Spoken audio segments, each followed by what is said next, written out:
Hey Megan, how are you this Hi, morning? I'm good. How are you, Andrea? Good, it's early for us It, on the I West know. Coast. It's exciting. We're in it together. We're in the early We together. we are in the early together.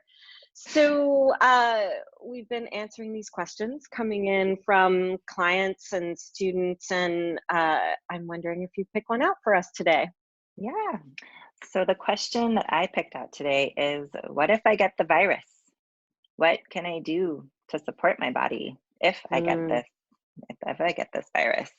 yeah, good question, right? I'm sure we're all wondering that. The first thing I want to kind of look at is the what if syndrome, because we have to recognize when we're sitting in the seat of anxiety and not going to label it as anxiety, but what if syndrome that we can live in produces some of the same symptoms of anxiety, which can feel like some of the same symptoms of the virus, like shortness of breath and that heart palpitation, and that worry can really get us worked up. And I know we're all living there, especially as we hear more and more numbers and statistics. And I think we have to recognize that first and foremost, that this is what we're experiencing. And there are lots of proverbs about worry, like worry never robs tomorrow of its sorrow.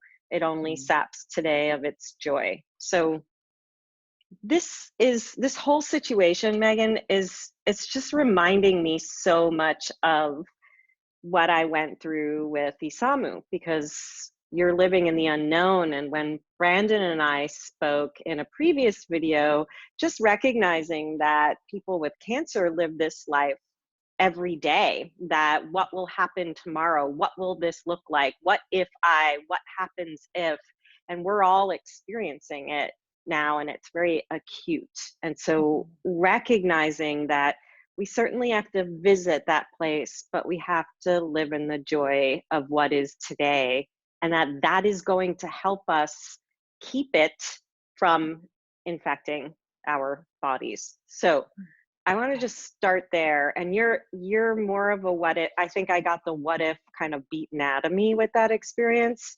You're more of a what if person than Mhm. I am. How are you dealing with the what ifs? I catch myself because I am somebody that does tend more towards anxiety. And I catch myself constantly going into the what if syndrome. And luckily, I have you who I can reach out to when if I start to spin down the what if hole. But that really is what it is. And it's the spiral that goes down. And the deeper you get into it, the harder it is to pull yourself out. But if you can catch yourself in that what if, and I love that you brought up the joy, because that's been one of my personal hashtags. Not that I've actually been hashtagging it, but it's the what's the little bit of joy? What's Right. the little bit of joy in this moment? Oh, it's the flowers that I picked from my field that I found. We have wild daffodils growing. Oh, it's my child's laughter. Yeah. It's this beautiful soup that I just made. There's so many little bits of joy, and each little bit of joy helps pick me back up out of that spiral. But it really is it's a catching of it before it spins too far out of control. And yes, that feeling of the shortness of breath, um the panicking, like it feels toxic, Yeah. more toxic than the actual disease, in all honesty, because it really can um spin me out of control.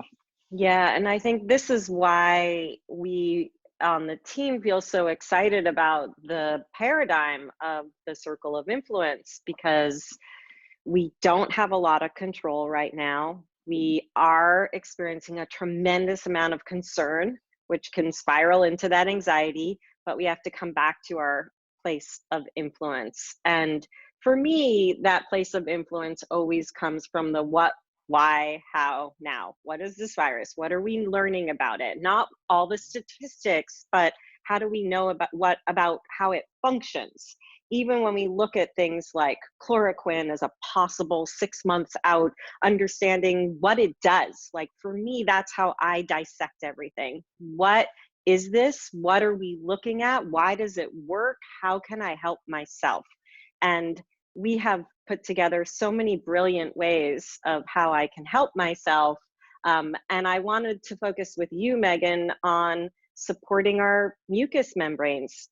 The other thing before we get there that I just want to make sure to say is, if you have been diagnosed with COVID-19, please make sure that you are consulting medical practitioners. We are here to help you prevent that and help you support yourself if your case is mild. Most cases, most people are surviving this diagnosis fine, and some people are having it and don't even know it. So we have to remember that things are weighted in our favor in most cases. So know who you are and know your risks, and really be honest with yourself and make sure you're getting the support you need from a medical arena. We are not doctors, and we're not even playing them on Zoom. So we are here to help you keep that at bay. And if you have a mild case, to support yourself.